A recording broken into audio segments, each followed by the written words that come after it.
This is The Joe Gaither Show on BamaCentral.com.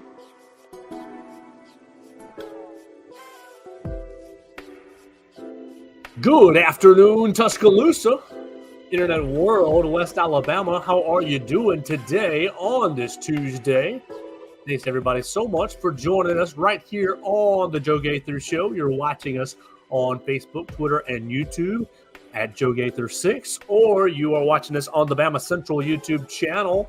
You can find all kinds of crazy and fun things on the BamaCentral YouTube channel. We appreciate everybody who has jumped in and joined us. You can always find us on the comment section. Send us a comment, question, query, or complaint right there at Joe Gaither 6 or on the BamaCentral YouTube channel. Or maybe you're walking around listening to us on podcasts. You can find us always on Spotify, Apple Podcasts, or on Amazon, The Joe Gaither Show on BamaCentral. Trying to do it 4 or 5 days a week, and we appreciate everybody who jumps in and joins us. You can tell a friend about the show, subscribe, rate, and review it right there on Spotify, Apple Podcasts, or on Amazon. So it's going to be a fun day on Tuesday. We're bringing in our friend Mason Woods, who writes for us on BamaCentral and writes for us on a lot of the other Walsh Writing Network websites. Cowbell Corner, Mizzou Central, all kinds of websites, Kane Central, we're going with Spurs Central. We got a lot of different things working on the Walsh Writing Network. So we are going to be joined by my friend Mason Woods. You can follow him on the Twitter machine at MAWoods_. What we're going to do today is what we have teased for weeks on end.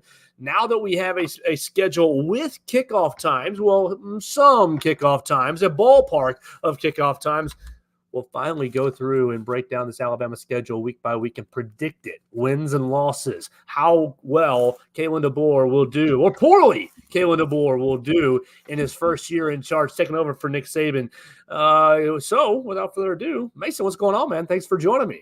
I appreciate you having me on, man. You know, it's been a while since we did this. I'm glad to have been given the offer to do the Bama schedule breakdown. You know, I feel honored. I feel like not a lot of people really got the invite here, and you know, maybe I was one of a few texts. Maybe I was even the only text. Who knows? The only one. I thought Mason will help me walk through this, and we can talk about it. I always feel like you're a touch more objective than I am on the Alabama side of things. So I appreciate you helping me out. I learned it from you being objective on the Alabama side of things. Don't let too many people know that. Don't take too many notes from me. Oh man, it was a crazy day today for the SEC because they put out all 14 weeks of kickoff times. Now we knew Alabama's first four opponents, what the kickoff times are going to be. 3 night games in Bryant-Denny Stadium, 1 early game up in Wisconsin. Camp Randall Stadium. That's what I was looking for. Jump around. So we knew the first four games for Alabama, but the rest of the schedule has now been locked in. Well, has now been put in a ballpark, a kickoff time ballpark. And so that's going to be really interesting.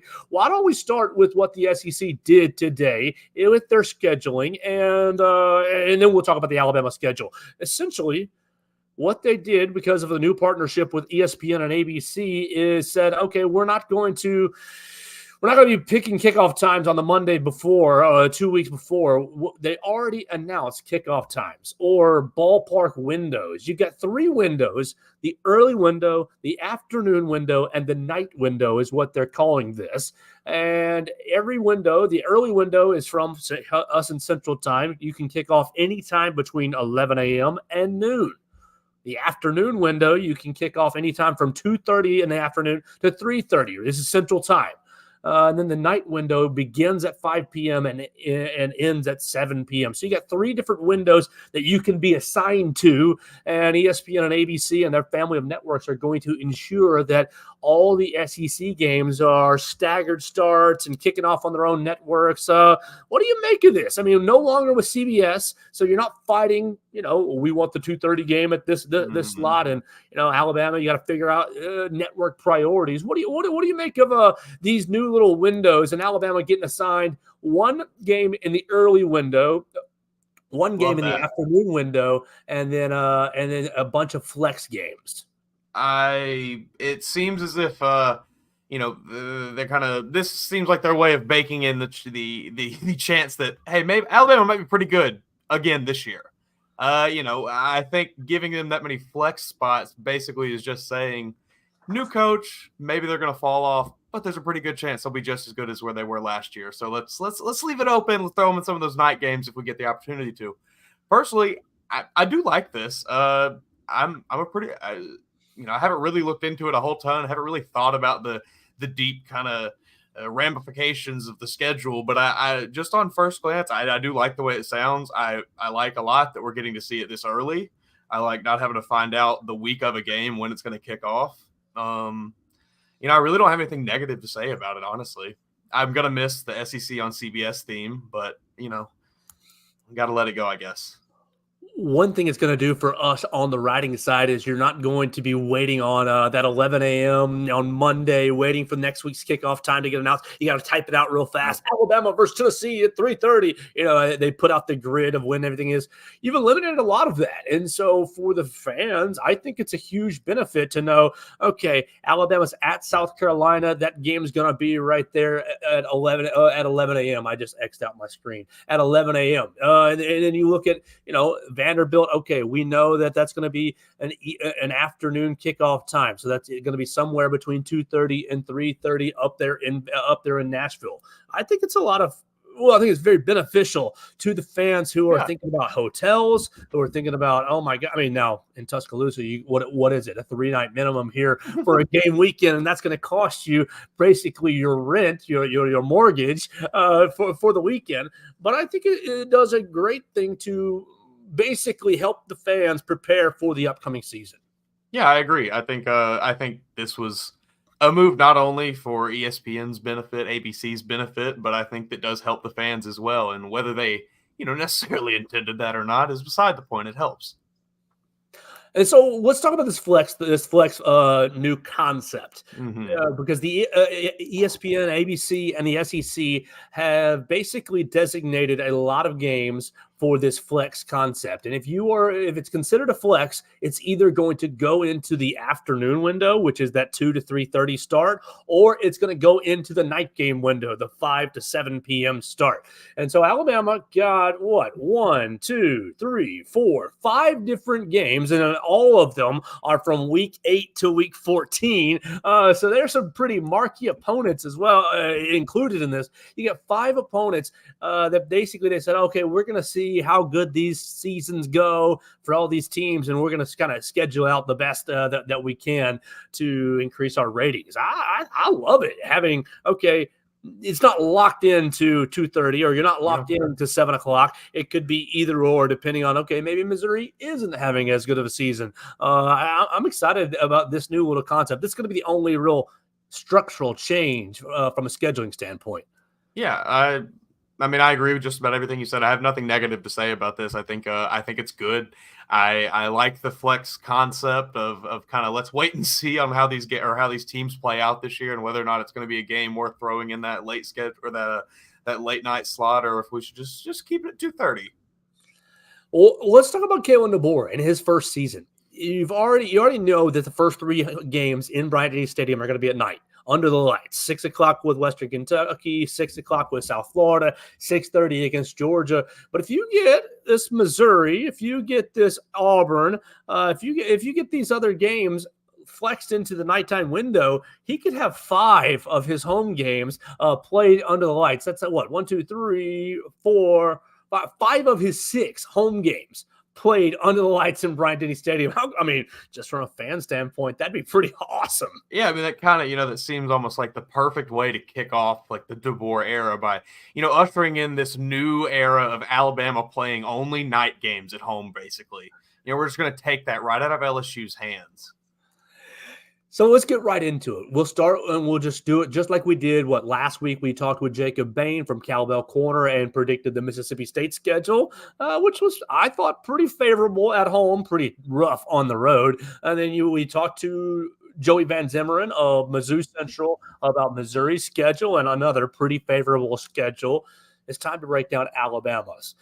We'll start with week 1 against Western Kentucky. You can read our early game previews on BamaCentral.com. I believe Blake Byler started us off with Western Kentucky.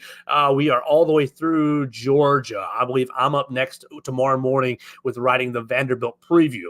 But Western Kentucky, good little offense, bad defense. Don't really have any name players, obviously.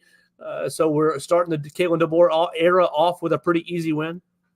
It should be, by all measures, it should be an easy win. I do think Western Kentucky does some things well, like you said. They have a strong offense. I think Tyson Helton is a good offensive mind, a head coach. It's just they struggle on defense, and you're not gonna do a whole lot. And they're like it's just a lesser version of LSU last year, where they were extremely strong on offense, can't stop anybody. And when you're Western Kentucky trying to come in and play an SEC team, that's not a real good recipe for success. What do you make of it? I think I saw Alabama as a 32-point favorite in that opener. Remember last year against MTSU, Alabama was something like 42, 48, something right in that range. I think it was 48, right? And I thought, okay, no way that they cover right off the bat. That's too big of a number. But no, Alabama did cover. You saw Galen Milroe fumble the snap. Oh, gosh, fumble the snap, pick it up and run for the first touchdown of the season.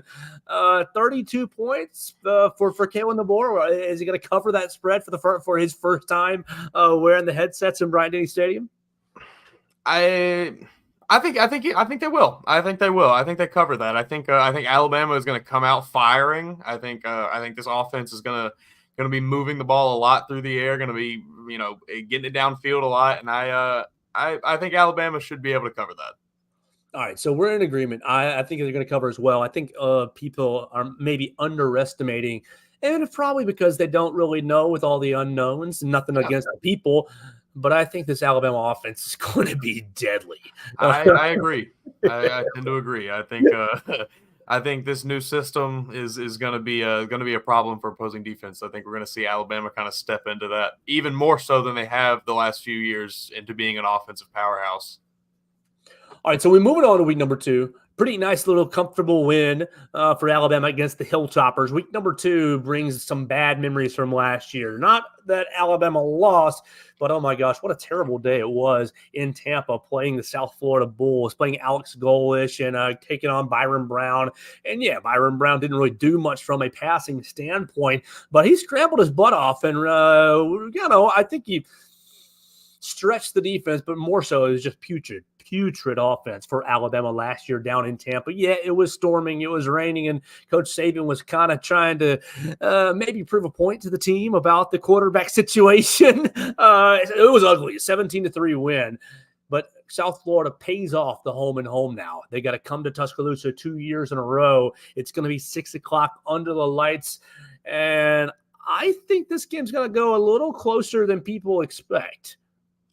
I wouldn't be shocked to see that. I think USF is not a bad team. I think they're a very solid Group of 5 team. I think they were only 7-6 last year, but you look at their bowl game, they murdered Syracuse 45-0. So they're coming off they ended the season on a high note, and I think they know the situation they're coming into. They know that they're playing Alabama at home, so they're going to give it everything they have. I don't think Alabama has really any chance to lose this game realistically, but I do think that it could wind up being something like a 10-point game maybe late in the 4th, and then we're thinking what's going to happen here. It wouldn't surprise me a bit. I think that Alabama's going to win, definitely, and win rather comfortably. But when they put out a huge spread, when Vegas puts out a 24 or 28 or 30, right in that range spread, I think that's going to be a sucker bet because you think about Alex Golish and you think about him coming from the Josh Heupel system. They were 33rd in total offense last year with redshirt freshman Byron Brown. They're bringing back 18 total starters on both sides of the ball. I don't think that they're going to win the game. But I think that when you talk about the inexperience in the defensive backfield for Alabama, it could become a little bit of a problem. And you think about a brand new system defensively going up against a system that the Josh Heupel system is fast. We're snapping the ball before you're ready. And if you guys aren't on the same page, we're going to take advantage of that. So yeah, I think they were able to find a lot that worked last year, and I don't think this year's going to be any different. So I'm taking a big Alabama win. I'm taking not a big win. I'm taking a win. I'm taking maybe a comfortable 17, 14-point win. I think that Vegas is going to make some money off people gambling on Alabama after a big win against Western Kentucky. You're probably right. And sports betting is bigger and bigger every year now. I think more and more people are going to be getting in on it. It's only a matter of time before, Alabama, the state itself of Alabama makes everybody able to do it. And you're probably right. I imagine with a spread like that, people might lose some money. All right, so the big game on the early part of the season, Alabama is ramping up its schedule for that Georgia game in week number 5. But week number 3, Alabama's on Big Noon Sports up there at Camp Randall Stadium. Tyler Van Dyke and the Wisconsin Badgers. Luke Fickell, isn't this his first year up there or second? It's his second year. His second year leading the program, and we remember Luke Fickell was leading the Cincinnati Bearcats in the college football playoff against Alabama a couple of years ago. So it'll be his next crack at Alabama. Wisconsin, known party school, going to be a wild environment, I think. Alabama wins, but I think we got to think back to, what was it, 3 years ago when Alabama was on Big Noon Sports 2 years ago when Alabama was on Big Noon Sports against the Texas Longhorns out in Austin, winning, 20-19? On a last second, praise the Lord, Will Reichert field goal. I think it's going to be another win for Alabama, but I think it's going to be a character-building win. You see Wisconsin having any chance of pulling an upset? I don't think so. I don't really think Wisconsin necessarily is built to upset here. I do think they're a tough, hard-nosed team, and they're going to give Alabama some trouble, as far as just the physicality goes and things like that. But when you look at losing Braylon Allen from last year, he was most of the offense. There's not a whole lot they can really do out there. We'll see who steps up out, in his place, but. They kind of had an up and down finish to the season last year. I think they finished 7-6 7-6. They lost to LSU. Yeah. They lost to LSU in the ReliaQuest Bowl. I think they got out to kind of a hot start, maybe 3 or 4 wins to open the season, and then kind of finished a little weak. So I just, they'll be Wisconsin. I think we talked about this a little bit kind of before we got into the show. They'll be Wisconsin. Same old, same old. They're going to be tough. They'll play everybody hard, but at the end of the day, they're really not built to go toe-to-toe with the top-end teams. You look at who they beat last year. They beat your Nebraska, Minnesota. They beat Illinois. They beat Purdue, Georgia Southern. I mean, you're beating the teams they should beat. They beat Rutgers, but then they're losing to Iowa, Ohio State, Indiana, Northwestern, and LSU down the stretch in the bowl game. I think if you've built the momentum, the Alabama side, if you've built the momentum for the first 2 weeks, you can take that into Camp Randall and I think play well. Now, Mason, I heard you say gross to the 11 a.m. kickoff. They'll never make me love Big Noon Sports. I don't care how much people talk about it. I will never love Big Noon Sports. Can I tell you why? I'm not a Gus Johnson fan. I'm not a Joel Klatt fan. Not a fan of the whole panel that does the pregame show, really. Urban Meyer. They'll never make me like Big Noon Sports. I'm with you on it being with Fox, and I'm not a big Gus Johnson fan either. But can I tell you why the kickoff time is an advantage for Alabama? Please. All right, so Wisconsin. I don't want to be painting too many stereotypes here, but they are down to party, and they do it very well. If your football is not always great, maybe at least you can win the party.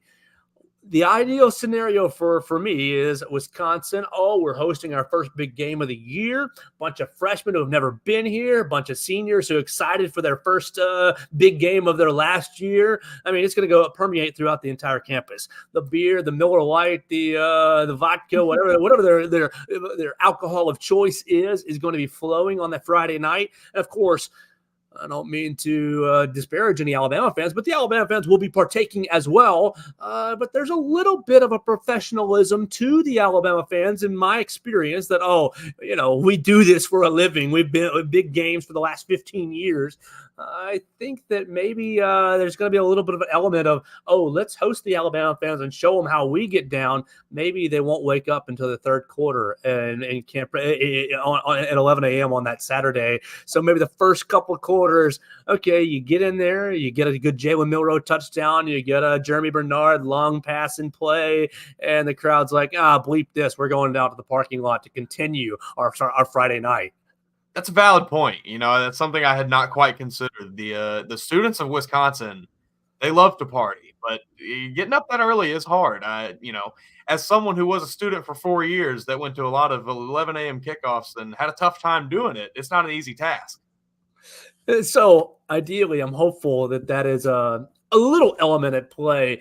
And while Camp Randall is known for being a wild place to play in a very difficult home environment, I'm hopeful that the 11 a.m. kickoff maybe cuts a little edge off of that just a little bit. Sleepy guys, and we had a great time on our first big Friday night of the year. And we're gonna lose to Alabama anyways. I'll just sleep in and watch it tonight. Yeah. Oh yeah, no, I can see it. I can totally see it. That student section might just be dead by halftime. You get a couple big plays. You get a Deontay Lawson before then, even, yeah. And then I think that they can. Same old Wisconsin, of course. What was it in 2015? It was Derrick Henry, right, who is running all over Wisconsin. And sure, they were in the game for just a little bit, but it never really felt like they were threatening the Crimson Tide. I feel like that's kind of what it's going to be like this year up there in Wisconsin. No, I could see something similar to that. Where it's kind of like you just said, it's going to be a probably 10 to 14 point game almost the whole time, but technically it's close, sure, but it's never really out of question. All right, so Alabama goes on a bye week, Mason. You get your first bye week, and I asked the other guys. I asked Joey Van Zimmeren and I asked Jacob Bain about their opinions on a double bye week. Now, obviously, part of it is due to welcoming in Oklahoma and Texas, and part of it is due to the college football playoff expanding to 12 teams. But what do you think about this year in college football, particularly the SEC, and in this case, Alabama, getting 2 bye weeks to work with and deal with? I think it's great. I think it's a really, really good thing. It gives the players an extra week to rest up. This is a long season that has been made now even longer with the 12-team playoff. So, giving them a little bit extra rest is needed to happen, I think. And this was the best way to do it. Obviously, I haven't seen many people really complaining, I don't think, about an extra bye week unless I've just missed it. It seems like a lot of people are kind of mostly on board for it because at the end of the day, we're getting more football. So who can complain about that? But I think using it before Georgia, obviously you had to. I think that's who else were you going to use your extra bye week against? So coming off of what will likely be a tough, hard-nosed fought game against Wisconsin, getting that bye week in there to rest up before Georgia is going to be good. I think it's a great thing. 6:30 under the lights on ABC. Ooh. The Georgia Bulldogs are coming to open SEC play. I mean, you don't open SEC play with Vanderbilt, even though they're later on the schedule. You're not opening with Mississippi State or South Carolina or any you're going straight for the top dogs in the conference, pun intended. Kirby Smart gets his chance to meet Kalen DeBoer for the first time. And I don't know. Maybe I'm stupid. Maybe I'm biased. Tell me I'm biased and wrong. But I think I don't think I'm going to be able to do that. I think Alabama. Look, I got Georgia fan friends who are salivating. Oh, we're going to show you. Oh, we're going to show Alabama. Oh, Kalen DeBoer. If this game is in Athens, I'm taking Georgia 10 times out of 10. Yeah, I'm with you there. But we're in Tuscaloosa. I really think that's a big factor in this game. Being in Tuscaloosa under the crimson lights of Bryant-Denny Stadium, hearing that elephant roar, hearing the band playing, hearing the student section cheering, and just everybody going crazy. I think that is good. That's a big thing here with this game, and I think Alabama, coming off a bye week, like we just said, they are going to be as ready for this as they can. Right. I'm with. I mean, yes, Carson Beck, extremely experienced and might be the best quarterback in the conference this year. And at this point in the season, Georgia will. I mean, knock on wood, unlikely they won't be dealing with the same sort of injuries that they dealt with in the SEC championship, particularly at the skill positions. I think that really hurt Georgia this past season. I think that really allowed Alabama's defense to kind of box in the Georgia offense. But it's still Mike Bobo calling plays, right? It's still Mike Bobo calling plays. It's still the same, we're going to play conservative. We'll use our running back. Now, Trevor Etienne. He's nice a problem. Upgrade for Georgia, absolutely. And I'm not calling a blowout by any means. I think it might be 4 to 9 points in that range. But at the end of the night, 9:30, 10 o'clock at night, by the time it's all over, I think the Alabama fans are going to be celebrating a very important win over Georgia. I want to call you crazy. I want to disagree, but I have thought about this game for a long time now since it was announced, and I do agree. I think it's going to probably be a one-score game, whether that's a field goal, a late touchdown, something like that. But I think the Alabama fans are going to come away happy. Georgia, they have some pieces. Trevor Etienne, like we just said, he's very, very good. I think, he was good at Florida. I think he'll be even better at Georgia. Michael Williams on defense, absolute freak. But being at Bryant-Denny Stadium, I think is going to be something that's very hard to overcome for the Georgia Bulldogs. All right, let's pause right here. If you're beating Georgia, obviously, people, you can compare rosters, and I think they're pretty much equal. I mean, give or take here for the Georgia side, there for the Alabama side. But across the board, I think it's pretty equal. Yeah. What do you make of Kalen DeBoer? And really, I mean, I don't want to disparage the mighty Nick Saban, but as far as X's and O's go, schematically, yeah, you remember the time you had Lane Kiffin, and you remember the year you had Steve Sarkisian calling plays, and Steve Sarkisian made it look like the Alabama offense was in third gear the entire season, putting up 50 points. It was just hit the right button, dial the right play up all the time. And maybe I'm too arrogant on Kalen DeBoer, but I think that what you've seen of his offense over the last, both years at Washington and then dating back to his time at Indiana, he's just, in my opinion, been able to say, okay, here's what I got offensively. Here's how we're going to make this work. And you look at the Alabama talent. Of course, people are talking about Jalen Milroe and his ability to read a defense. And I think some of those questions are still valid and still out there. But I think as far as skill sets, he's exactly what you want. And you think about, Alabama didn't have a top-tier wide receiver the last 2 years. No offense, Jermaine Burton and Isaiah Bond, but you guys are wide receiver twos. You're 1As. You're not really alphas. Jeremy Bernard looks like that alpha. At least he did an 8A, and of course, we've been fooled by 8A performance before. Hey, he's doing good things. He walked on at UCF. You see that? Yes. Ajayi Hall walked on to UCF, and we hope you do great in the Big 12 this year. For him. Absolutely, for sure. Get your life back on track and make something of yourself. That's great. But Jeremy Bernard looks like that dude. And then you talk about a second-year Justice Haynes, a Richard Young who never got on the field, a third-year Jam Miller. You talk about the offensive line. You've looked at Pro Football Focus, and they've rated Alabama pretty much the top offensive line in the country. You brought back Caden Proctor, and whether you liked him or not last year, he's going to be a year better, a year more experienced. They're all losing weight, trimming down. This is not a disparagement to Nick Saban, but I just wonder if schematically,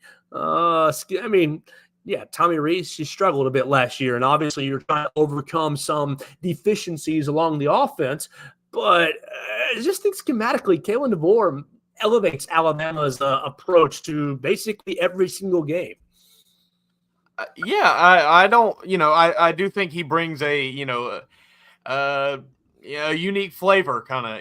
It's something that teams that have faced Alabama for the last 15 years have not seen and really have no experience in Alabama being maybe a more offensively driven, schematically focused team where it's not just, all right, let's line up and beat you. It's all right, well, let's actually just out scheme you, and let's just make guys get open without us really having to do anything else.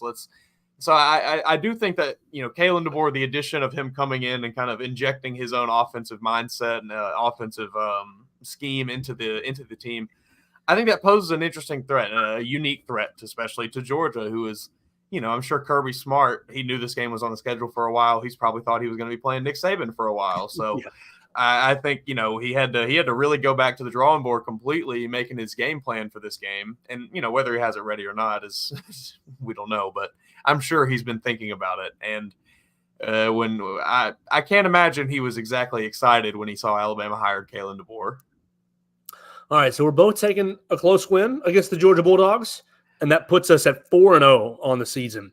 And really, you're rocking and rolling. You go into Vanderbilt in the afternoon slot, so anytime between 2:30 and 3:30 Central Time, give you enough time to enjoy the Nashville nightlife on Friday night, and then hopefully a nice little win and get to the Nashville nightlife on Saturday night. Bama's got to go there and learn how to play ball. Hey, they're going to show Bama how to play some real SEC ball. Was that the last time they were up there? I believe that was the last time that Alabama was up there, because I think that was Damian Harris, had 3 touchdowns or something. I think that was the game Tua got in right towards the end, and that was one of the first times I remember seeing Tua.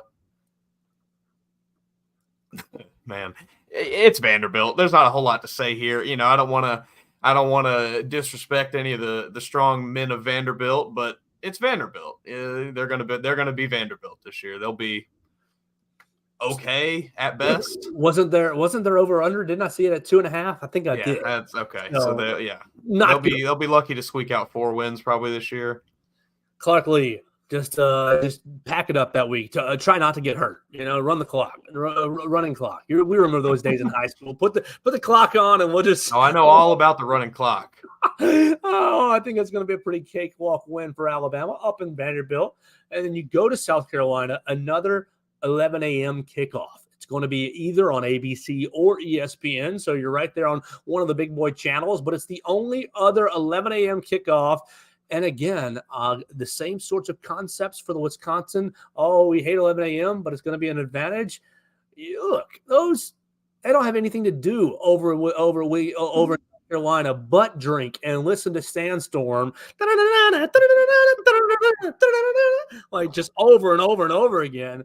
I think this is another comfortable win for Alabama. Yeah, I would say so. I think, probably looking at like a, 14-17, maybe into the 21 to 24 point range.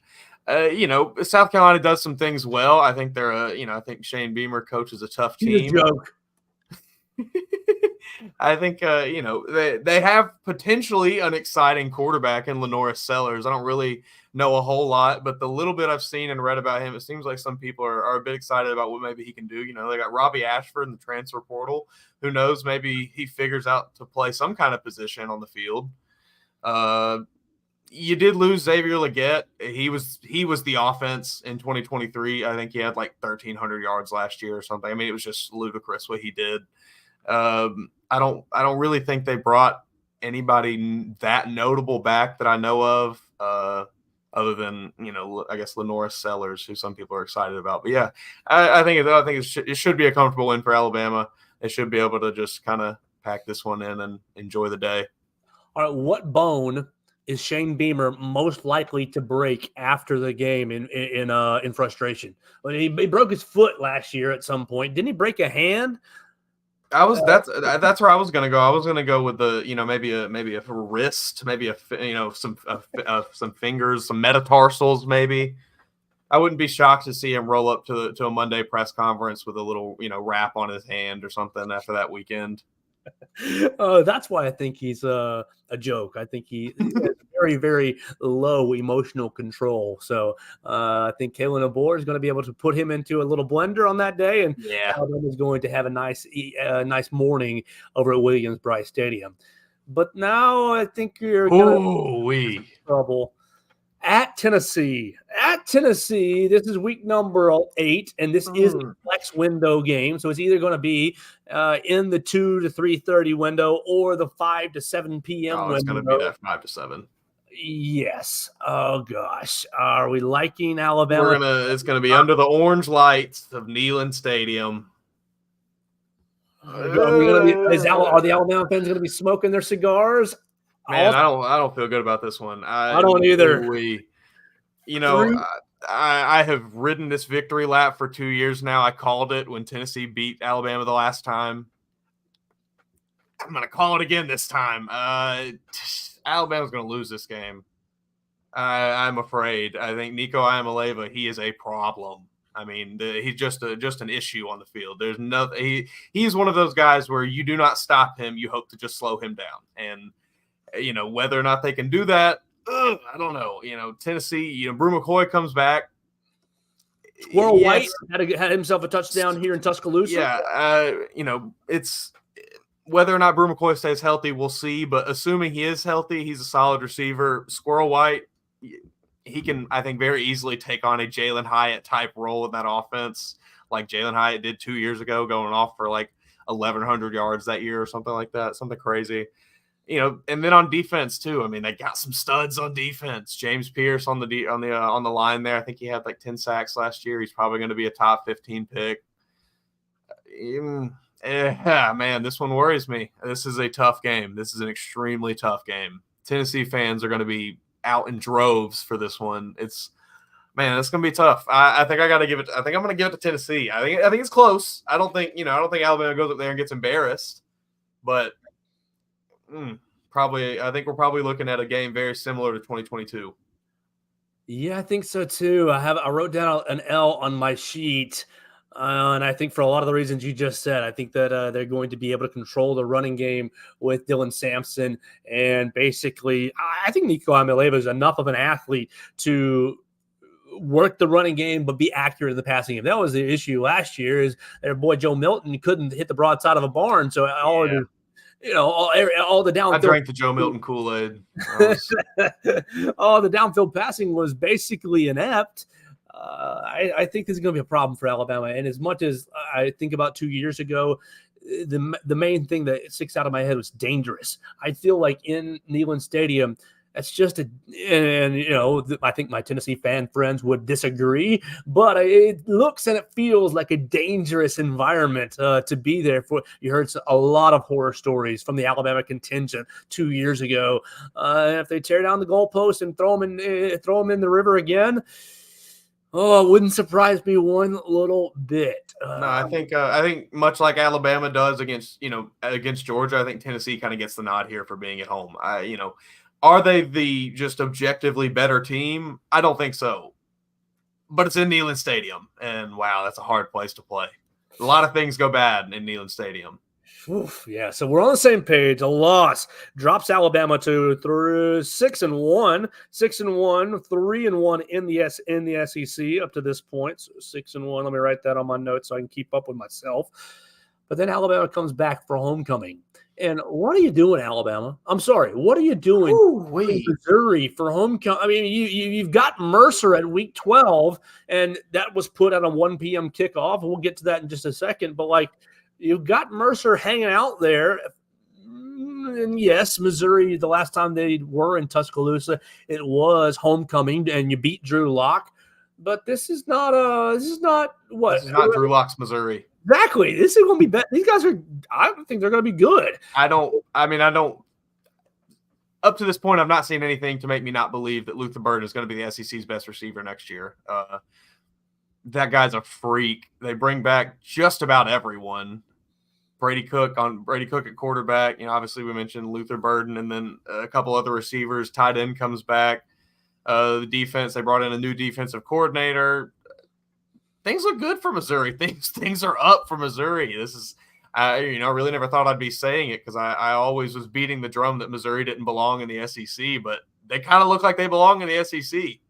Eli Drinkwitz has really just embraced who Missouri is. And I think he's gotten a lot of – his main mission has been really locking down the state of Missouri and keeping the better recruits there and getting after the city of St. Louis. I think he's building something. Now, Joey brought in a transfer from Clemson, the cornerback. He's from St. Louis. So, this is a weird game for homecoming. Joey Van Zimmerman tried to talk me into picking Missouri, and I think he really wanted to on our Missouri segment. This was last Thursday that we had him on predicting the Missouri schedule. But we both agreed that Alabama's depth and skill and being at home is probably going to be to make the difference in the day. Are you going to disagree? Are you going to take a chance on the Tigers?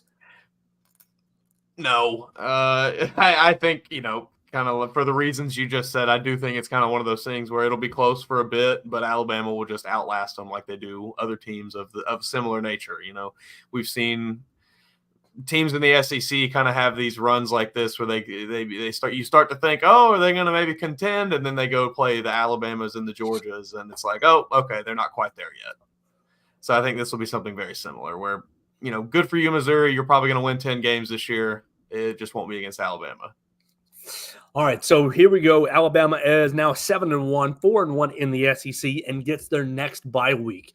We talked about having 2 bye weeks about 2 minutes ago. What do you think about the placement of these bye weeks right before the Georgia game and right before a trip to Baton Rouge? I mean, it seems like a pretty good place to do it. If I had been placing them, I probably would have picked the same thing.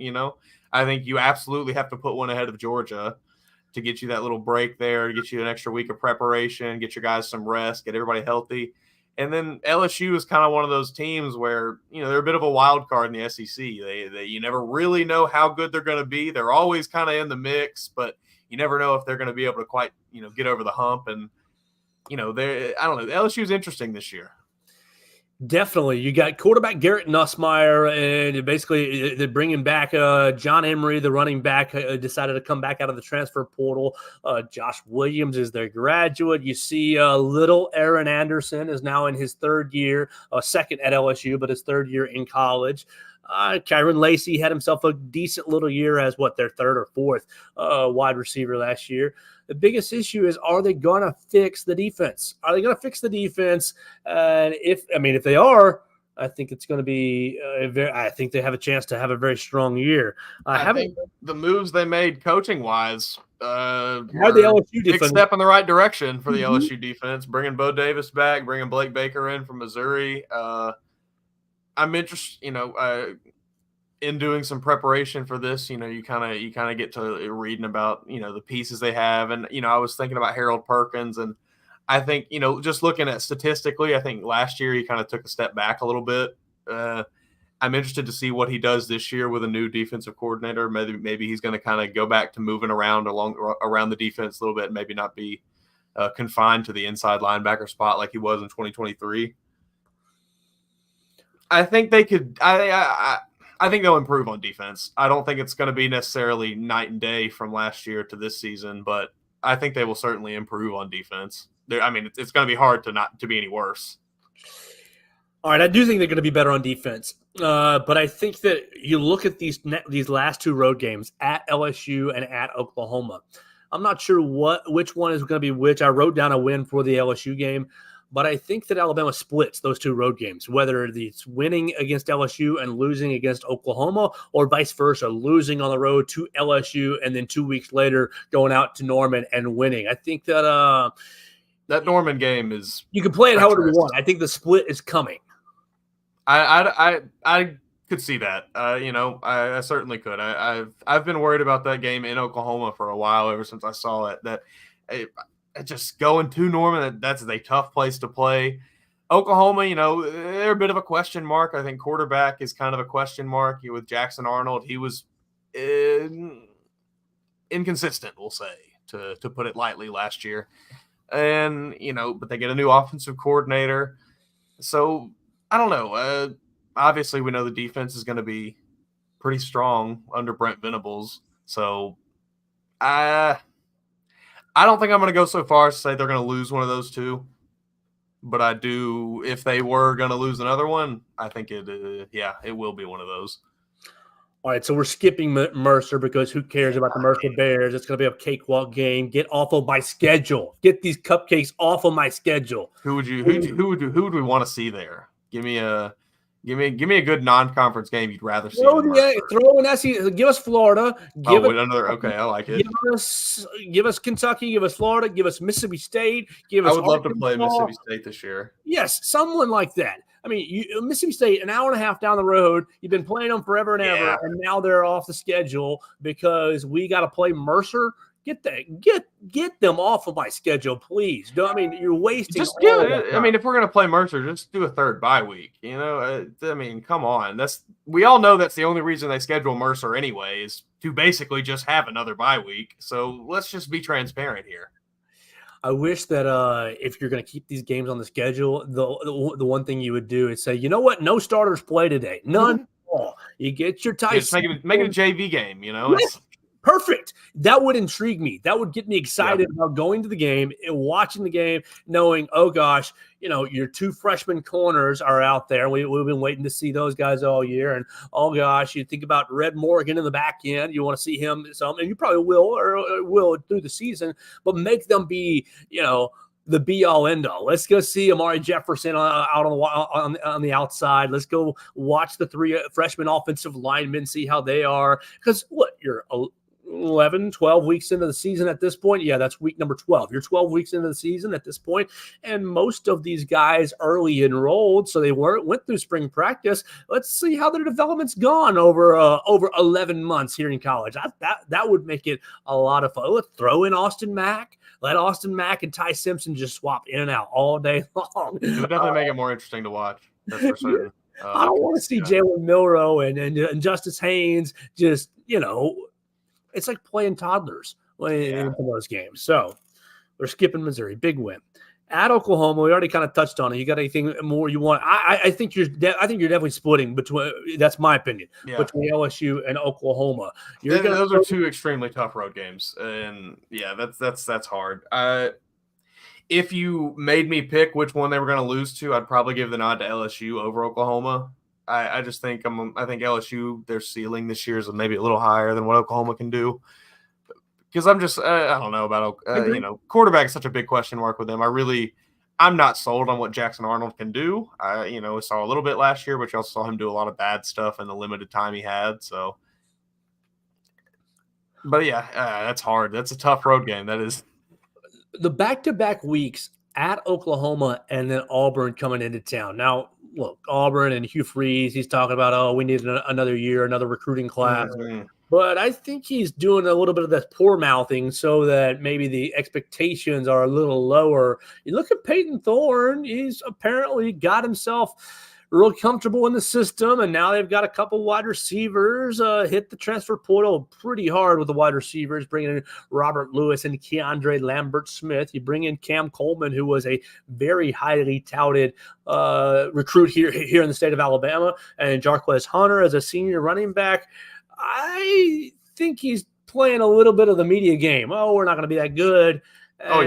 You always undersell yourself. That way nobody expects too much out of you. Then when you overperform, it's awesome. But talking about Peyton Thorne, I think he's interesting.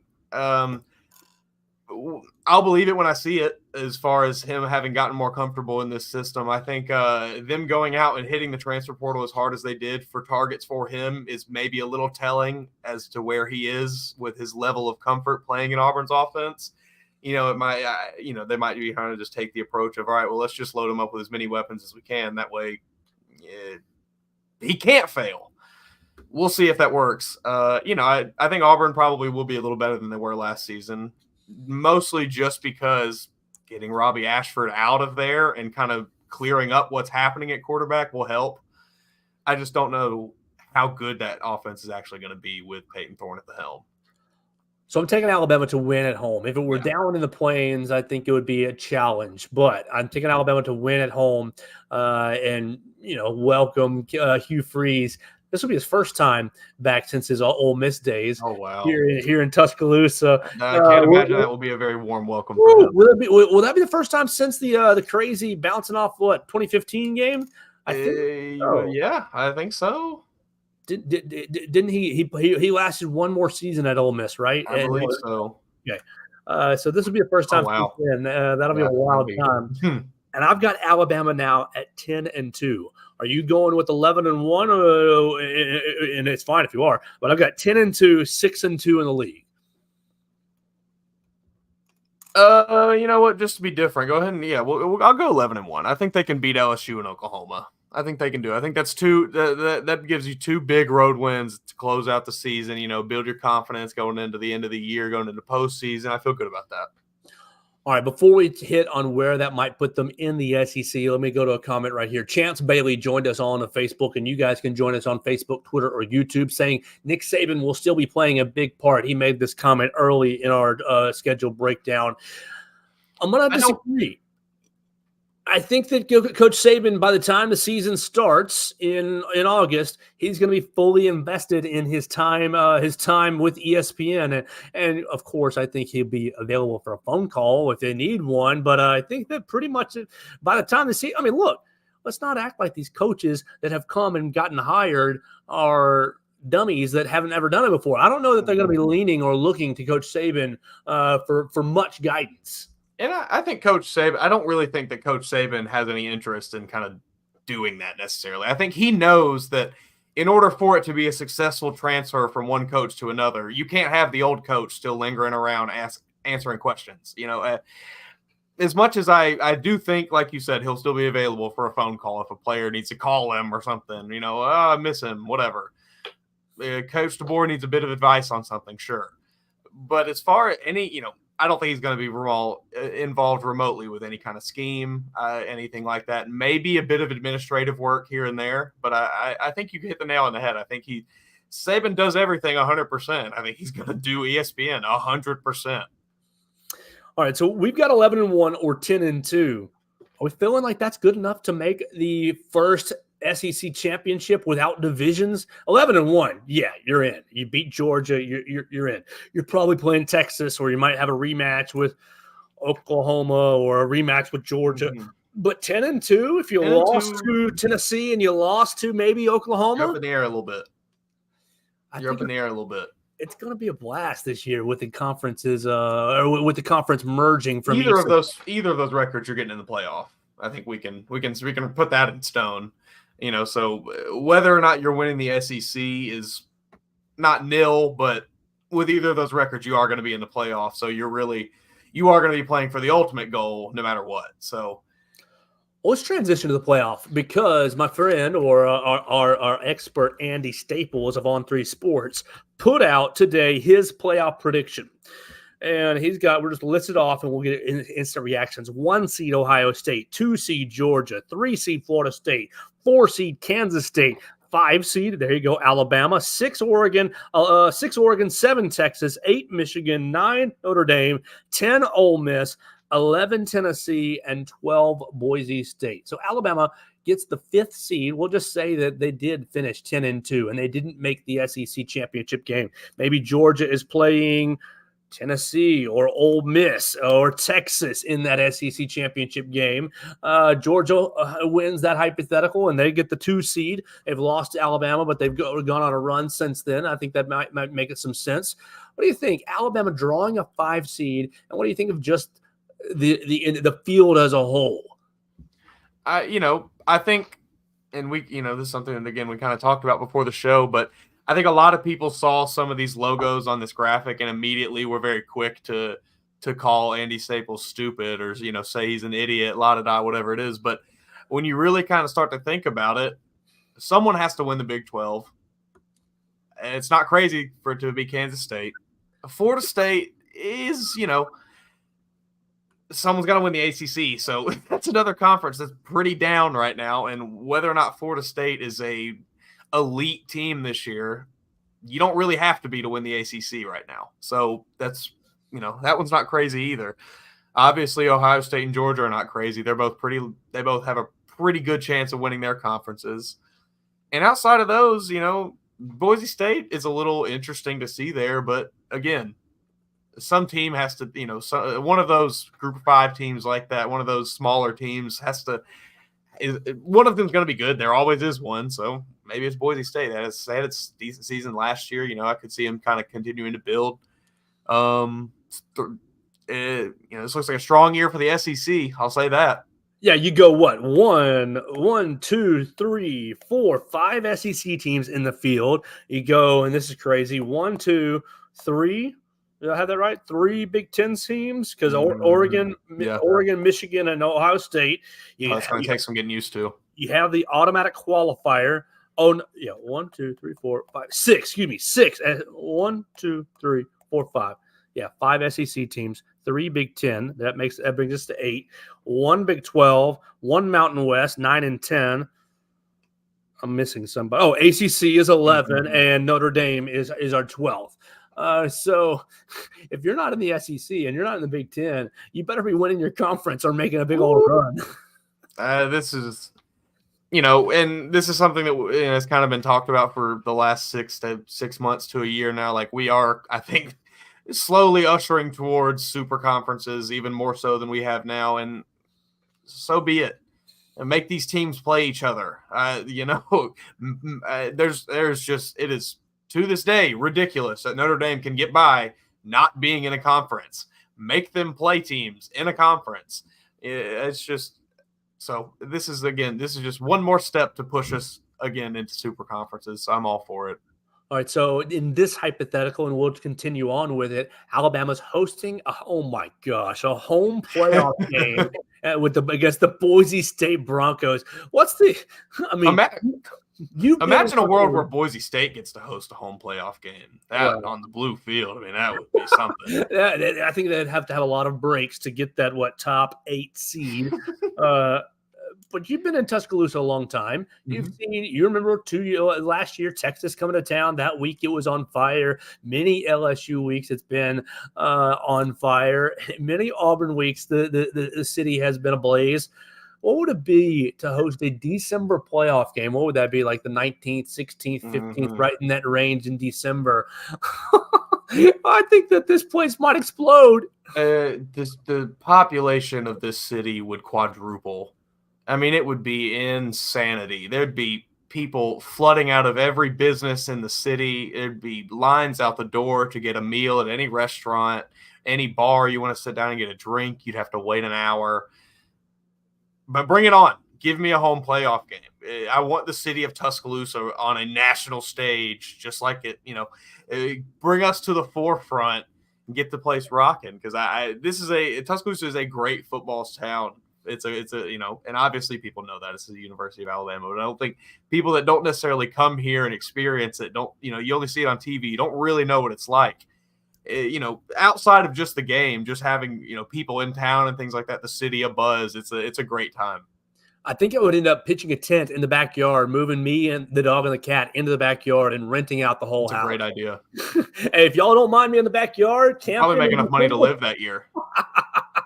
All right, last thing for this. Am I insane looking at the playoff field and I see, okay, Georgia, Ohio State, Kansas State, Florida State, okay, they get the bye. Great, good for them. Top 4 seeds get the bye. Am I insane I'd rather have that 5 seed? I'd rather have that 6 or 7 or even the 8 seed because I want the experience of a home playoff game. I think the one extra game. Yeah, sure. One extra game is tough. But the potential momentum you can gain from winning a playoff game in your own home stadium, I think there's nothing equal to that. I think, that bye week is cool, but I don't think it's anything like being able to win a playoff game at your home stadium.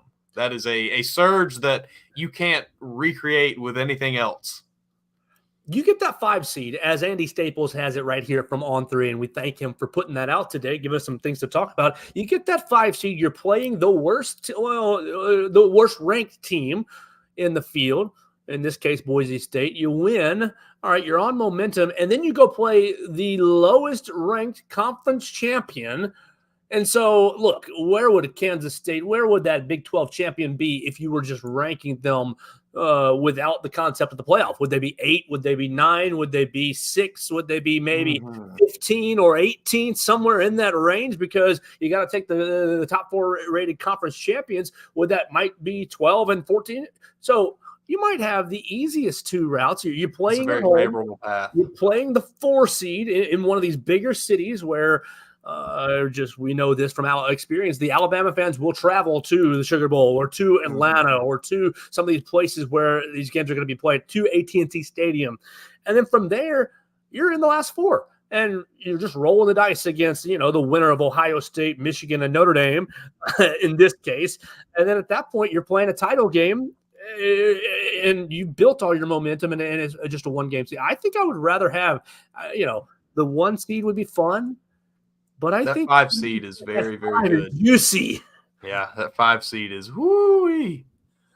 Because that is if it were to fall this way, that is an extremely favorable path for Alabama. I mean, that is, we're not gonna be throwing asterisks around on championships, but like that is the easiest path. That's the best path you could ask for. If you ask any of those teams which 2 teams they want to play, that's what they're gonna tell you. So.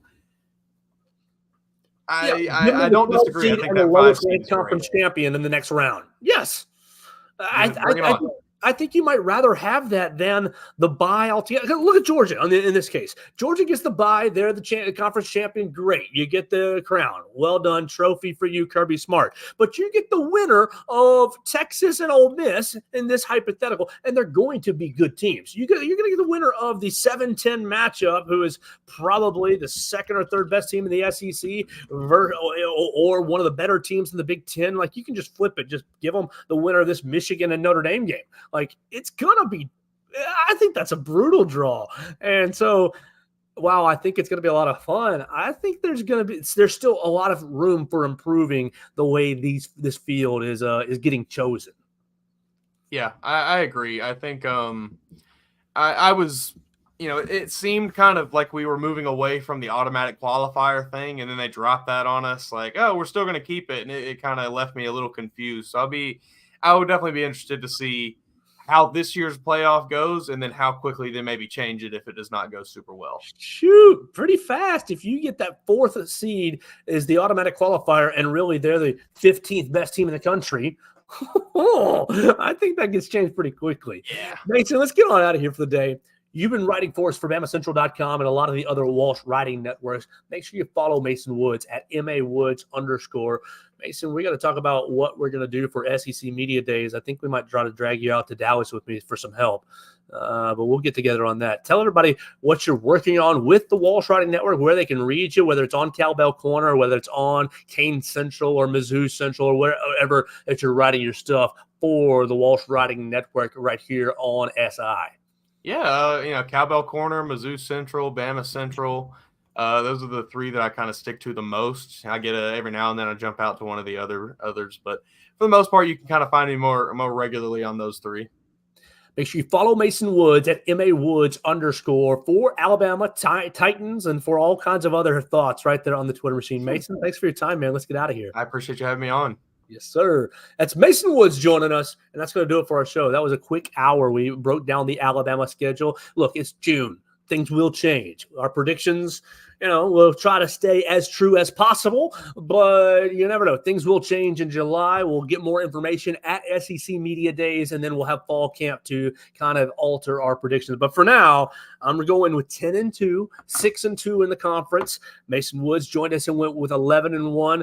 I think people preying on Alabama's downfall because of Nick Saban's retirement are maybe selling themselves a dream. And so we'll see who's right and who's wrong in the next couple of months right here on the Joe Gaither Show. We appreciate everybody joining us today on Facebook, Twitter, and YouTube. You watched us at Joe Gaither 6, or you watched us at the Bama Central YouTube channel. You can subscribe to the Bama Central YouTube channel for all kinds of extra behind-the-scenes coverage of our work right there at the University of Alabama. We appreciate them making it possible. We appreciate Chris Walsh for putting us on each and every day. Remember to subscribe, rate, and review the show on Spotify, Apple Podcasts, or Amazon, and we'll be back with another edition. Tomorrow, we'll be talking to Matt Guzman, so we'll hit some NBA. God, the Celtics are up 2-0 and have looked like it's going to be a pretty easy sweep. So we'll talk to Matt Guzman about the NBA. We'll find some Spurs topics to get into. We'll be joined by Justice Sandel on Thursday for some Miami Hurricanes talk. We'll be joined by Jacob Bain on Thursday for some Mississippi State talk as well. We'll just keep things rolling right here on the Joe Gaither Show right here on Bama Central and BamaCentral.com.